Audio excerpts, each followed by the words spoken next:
नमस्कार। प्रस्तुत है आज का चिंतन। आपका परिवार एक छोटा सा स्वर्ग है जिसका निर्माण आपके हाथ में है। परिवार एक ऐसी लीला भूमि है जिसमें प्रेम, सहानुभूति, संवेदना, मधुरता जैसे गुण अपना सहज ही विकास करते हैं। यह एक ऐसी साधना भूमि है जिसमें मनुष्य को निज कर्तव्यों और अधिकारों, उत्तरदायित्वों एवं आनंद का ज्ञान होता है। मनुष्य को इस भूतल पर जो सच्चा और अकृत्रिम दुख से मुक्त सुख प्राप्त होता है वह कुटुंब का सुख ही है। कुटुंब की देवी स्त्री है, चाहे वह माता, भगिनी या पुत्री किसी भी रूप में क्यों न हो। उन्हीं के स्नेह से हृदय की हरियाली, रस स्निग्ध वाणी और सौंदर्यशील प्रेम से परिवार सुखी बनता है। वह स्त्री जिसका हृदय दया और प्रेम से भरा हुआ है परिवार का सबसे बड़ा सौभाग्य है। परिवार में पुत्र क्षणिक आवेश में आकर स्वच्छंद विहार के लिए परिवार का तिरस्कार नहीं करता, वरन परिवार के उत्तरदायित्व को और भी दृढ़ता से वहन करता है। गृहस्थ जीवन में पति उत्तरदायित्वों से भरा हुआ प्राणी है। अनेक विघ्नों के होते हुए भी वह सभी जीवन के सभी कर्तव्यों को पूरा करता है। इन दैवी गुणों की वृद्धि कीजिए। पारिवारिक जीवन को मधुर बनाने वाला प्रमुख गुण निस्वार्थ प्रेम है। यदि प्रेम की पवित्र रज्जु से परिवार के समस्त अवयव सुसंगठित रहें, एक दूसरे की मंगल कामना करते रहें, एक दूसरे को परस्पर सहयोग प्रदान करते रहें, तो संपूर्ण सम्मिलित कुटुंब सुगढ़ता से चलता रहेगा। परिवार एक पाठशाला है, एक शिक्षा संस्था है जहाँ हम प्रेम का पाठ पढ़ते हैं। अपने पारिवारिक सुख की वृद्धि के लिए यह स्वर्ण सूत्र स्मरण रखिए कि आप अपने स्वार्थों को पूरे परिवार के हित में अर्पित करने को प्रस्तुत रहें। छोटे बड़े, भाई बहन, घर के नौकर, पशु पक्षी सभी के प्रति आप उदार रहें। प्रेम से अपना हृदय परिपूर्ण रखें। सबके प्रति स्नेहासिक्त प्रसन्न रहें। आपको प्रसन्न देखकर घर भर प्रसन्नता से फूल उठेगा। प्रफुल्लता यह गुण है जो थके हारे सदस्यों में भी नवोत्साह भर देता है। रूखापन परिवार के लिए रेत की तरह बेमजा है। तनिक विचार कीजिए, रूखी रोटी में क्या मजा। रूखे बाल कैसे अस्निग्ध प्रतीत होते हैं। रूखी मशीन कैसी खड़खड़ चलती है। रूखे रेगिस्तान में कौन रहना पसंद करेगा।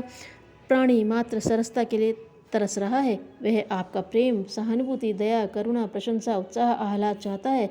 पारिवारिक सौभाग्य के लिए सरसता और स्निग्धता की आवश्यकता है। मानव हृदय का यही गुण है जो उसे पशु से ऊंचा उठाता है। सहृदय बनिए। सहृदयता का अभिप्राय कोमलता, मधुरता, आर्द्रता है। सहृदय व्यक्ति जब सबके दुखों में हिस्सा बटाता है, प्रेम तथा उत्साह देकर नीरस हृदय को सींचता है। जिसमें यह गुण नहीं उसे हृदय के होते हुए भी हृदयहीन कहा जाता है। नीरस गृहस्वामी पूरे परिवार को दुखी बना देता है। जिसने अपनी विचारधारा और भावनाओं को शुष्क, नीरस और कठोर बना रखा है उसने अपने आनंद, प्रफुल्लता और प्रसन्नता के भंडार को बंद कर रखा है। परमात्मा को आनंदमय निर्देशित किया गया है क्योंकि वह कठोर और नियंत्रण प्रिय होते हुए भी सरस और प्रेममय है। नियंत्रण आवश्यक है। नियंत्रण से आप नियमबद्ध, संयमी, अनुशासनबद्ध, आज्ञाकारी परिवार की उत्पत्ति करते हैं। परिवार के नियंत्रण में आप दृढ़ रहें। गलतियों पर डांटें, फटकारें, सजाएं दें और पथभ्रष्ट को सन्मार्ग पर प्रतिष्ठित करें। परिवार की उन्नति के लिए आप एक कड़ा कदम उठा सकते हैं, पर एक बात कदापि विस्मृत न कीजिए कि आप अंततः हृदय को कोमल, द्रवित होने वाला, दयालु, प्रेमी और सरस ही रखिए। संसार में जो सरलता का, सौहार्द का अपार भंडार भरा हुआ है उसे प्राप्त करना सीखिए। अपनी भावनाओं को जब आप कोमल बना लेते हैं तो आपको चारों ओर से हृदय में अमृत सा झरता हुआ प्रतीत होता है। भोले भाले, मीठी मीठी बातें करते हुए बालक, प्रेम की प्रतिमाएं, माता, भगिनी, पत्नी, अनुभव, ज्ञान और शुभकामनाओं के प्रतीक वृद्धजन, ये सब ईश्वर की ऐसी आनंदमय विभूतियाँ हैं जिन्हें देखकर परिवार में मनुष्य का हृदय प्रसन्नतामय आनंद से कमल के समान खिल जाना चाहिए। परिवार एक पाठशाला है जो हमें आत्मसंयम, स्वसंस्कार, आत्मबल और निस्वार्थ सेवा की अनमोल शिक्षाएं देती है। प्रतिदिन हम परिवार की भलाई के लिए कुछ न कुछ करते रहें। अपना निरीक्षण खुद करें। परिवार के प्रत्येक समझदार व्यक्ति को चाहिए कि प्रति रात को सावधानी के साथ अपने चरित्र का निरीक्षण करें। यह देखें कि आज हमने कौन सा कार्य पशु के समान, कौन सा असुर के समान, कौन सा सत्पुरुष के समान और कौन सा देवता के समान किया है।